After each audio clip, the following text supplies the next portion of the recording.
Hi there, everybody. I'm Glenn Giangrandi, and welcome to Yankees in the News here on YesNetwork.com. We're going to be looking back at some of the ways the Yanks were portrayed in the print media during the month of May, but please note that the opinions you hear on this show in no way reflect the views of the website or the Yes Network as a whole. Now, May was not a very good time overall in Yankee land, and principal owner George Steinbrenner put most of the blame on his senior vice president and general manager, Brian Cashman. The New York papers have always enjoyed being able to portray Steinbrenner as a larger-than-life figure, and while he has been a bit more subdued in recent years, the owner turned back the clock a bit when he said that Cashman was on a big hook. I think the New York Post's Hurricane George headline was a bit strong, since Steinbrenner is no longer the iron-fisted owner that he was in the 1970s, but he is still the boss, and when he talks, the papers listen to every word.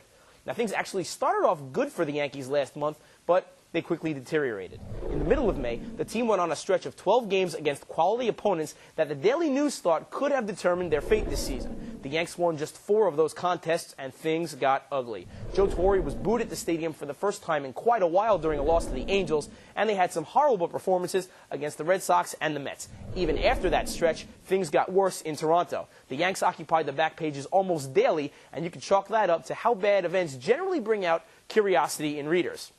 Now, one of the most positive memories the Yankee fans can cling to from May was the home game against Seattle on May 6th. The team shut out the Mariners 5-0 behind a strong performance from Darryl Rasner, but that afternoon will definitely be remembered for the announcement that Roger Clemens made from the owner's box, stating that he would return. Now, as dramatic as that was, though, the media was equally, if not more, interested in the construction of his contract. $28 million for a few months of work was shocking, and the New York Post chided the Yankees for allowing Clemens to work on his family plan, which allows him to be with his family on days in which he is not pitching.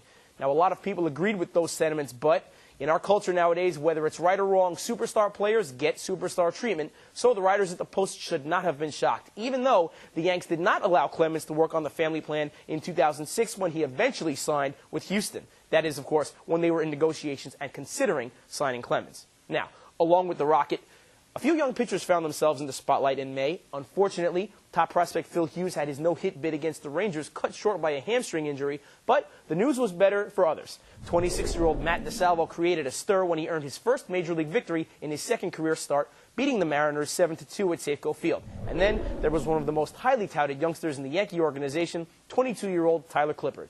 He made his first Major League start of all places at Shea Stadium against the Mets in the Subway Series, and T-Clip pitched so well that night that the next day he wound up on the front and back pages of the Post. Now, of course, we're not sure what the future holds for these young arms, but the Yankee farm system is now developing far more pitchers than it used to.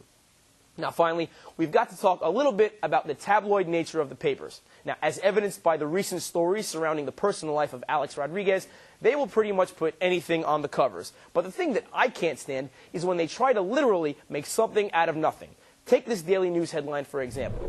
Move over, Derek. Jose Reyes is now New York's finest shortstop. Why does the News feel the need to make it seem as if there is some personal competition between the two players, Jeter and Reyes?